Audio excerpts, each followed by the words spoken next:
Welcome in to the Fun Astrology Podcast, Thursday, September 9th. Thomas Miller, thanks for joining us.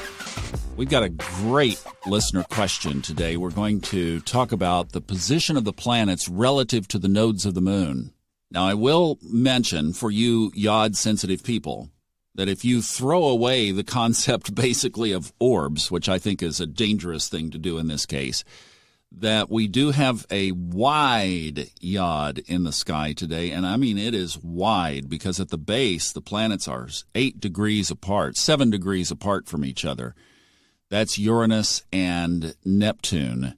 And they are pointing up to the Sun and Mercury.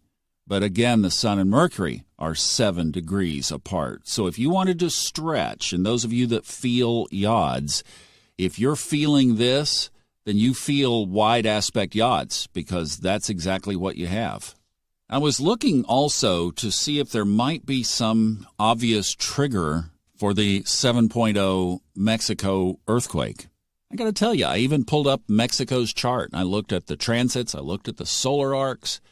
I didn't see it. Now, I didn't spend just a whole bunch of time picking that chart apart, but it wasn't like there was some big obvious area that tripped as far as I could tell. Now, maybe you guys see something else that I'm missing, but I didn't see that, and I was wondering, would there be some obvious thing? So we talked about the listener question yesterday about Uranus in retrograde, and then here is a widely formed yod. I mean, I don't know. Uranus in retrograde, I guess, by itself could be a trigger of that, but you'd expect Mars or somebody else, the moon, maybe in some kind of a hard aspect, to trigger it, and I just didn't see it. I mean, the moon was in harmonious Libra, where it is today. Now, speaking of chart structure, let's listen to a great question, and I do have some thoughts on this one. Hi, Thomas. It's Anne Marie. I am wondering about what all the outer planets are on one side of the nodes, and then the personal inner planets are on the other side, all lumped together. And that just feels very intimidating. I was wondering what you had to say about that. Thank you. Thank you, Anne Marie. Thanks for listening, and thanks for leaving us that question. And it's really appropriate to even be talking about that in light of yods, kind of in the same conversation, because this is a definite aspect that Vedic astrology acknowledges and recognizes. It's called Kala Sarpa Yoga. Now, yoga is not, crow's pose.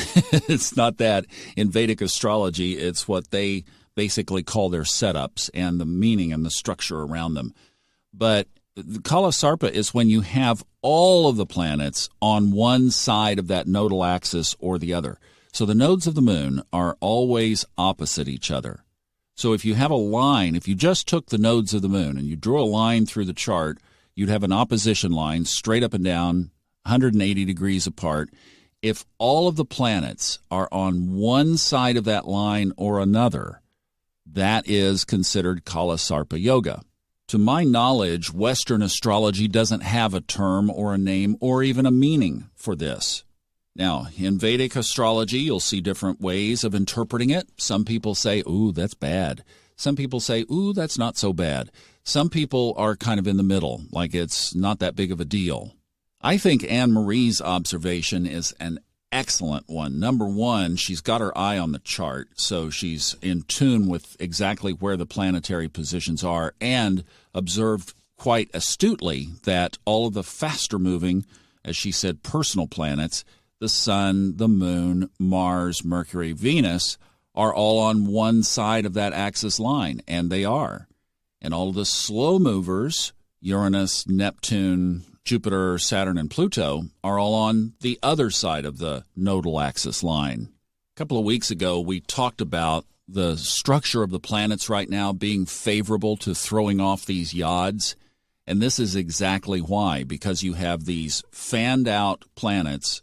Doesn't matter really whether they're fast or slow in this case with yods, but here you have this line of planets over about 5 signs that are fairly spread out. And then you have the faster mover planets are basically stacked into 2 houses. Right now, Virgo and Libra. So for the last several months, we've been in this narrow bandwidth of really just a couple of houses width of the movement of these faster planets have been crossing these slower stalwarts in a way that it throws off the ingredients necessary for yods. Now, the other thing that we talk about is the outer planets are the theme builders and the faster planets are the triggers.